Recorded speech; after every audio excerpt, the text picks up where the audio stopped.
Hello guys, അങ്ങനെ നമ്മൾ കാത്തിരുന്ന കല്യാണം ദാ വന്നിരിക്കുകയാണ്. നാളെയാണ് നമ്മുടെ സഞ്ജുമോൻ്റെ കല്യാണം. അപ്പോൾ ഞങ്ങളുടെ സാരിക്കും അതേപോലെ തന്നെ റിസപ്ഷൻ ഇടുന്ന ഡ്രസ്സിനും വേണ്ടിയിട്ട് കുറച്ച് ആഭരണങ്ങൾ റെൻറ്റൽ ജ്വല്ലറീസ് ഇരിഞ്ഞാലക്കുടയിലുള്ള എൻ്റെ സ്വന്തം ഫ്രണ്ടിൻ്റെ ഷോപ്പായിട്ടുള്ള വെഡ്ഡിങ് യൂണിക് ബ്രൈഡൽ റെൻറ്റൽ ജ്വല്ലറിയിൽ നിന്ന് നമ്മൾ വാങ്ങിച്ചിട്ടുണ്ടായിരുന്നു.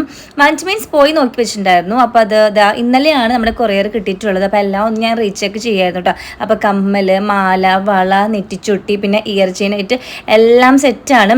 എനിക്കിത് കണ്ടിട്ട് ഭയങ്കര കൊതിയായി. കാരണം ഞങ്ങളുടെ സ്വന്തം കല്യാണത്തിന് പോലും ഞങ്ങൾ ഇതേപോലെ ഒന്നും പ്രിപ്പയർ ചെയ്തിട്ടുണ്ടായിരുന്നില്ല. കാരണം അന്നൊന്നും ഇങ്ങനൊരു സംഭവം, അല്ലെങ്കിൽ ഇത്രയും നല്ല രീതിയിൽ ഒരുങ്ങണം, അല്ലെങ്കിൽ മേക്കപ്പിനൊരു പ്രാധാന്യം, അതൊന്നും ഉണ്ടായിരുന്നില്ല. പക്ഷെ ഇന്നത്തെ കാലത്ത് പിള്ളേരെ ലക്കാട്ടെന്ന് എല്ലാവരും നല്ല രീതിയിലാണ് കല്യാണങ്ങൾ അടിച്ച് തകർത്ത് പൊളിക്കുന്നത്. കല്യാണ പെണ്ണും കല്യാണ ചെക്കനും കൂടാതെ കസിൻസിനും പറ്റിയൊരു അവസരമാണ്, എന്താ പറയുക, നല്ലതായിട്ടും അത് കൂടാനായിട്ട്. അപ്പോൾ ഗൈസ്, ഞങ്ങൾ വെയിറ്റിംഗ് ആണ്. അപ്പം നിങ്ങളും വെയിറ്റ് ചെയ്തിരിക്കും കേട്ടോ.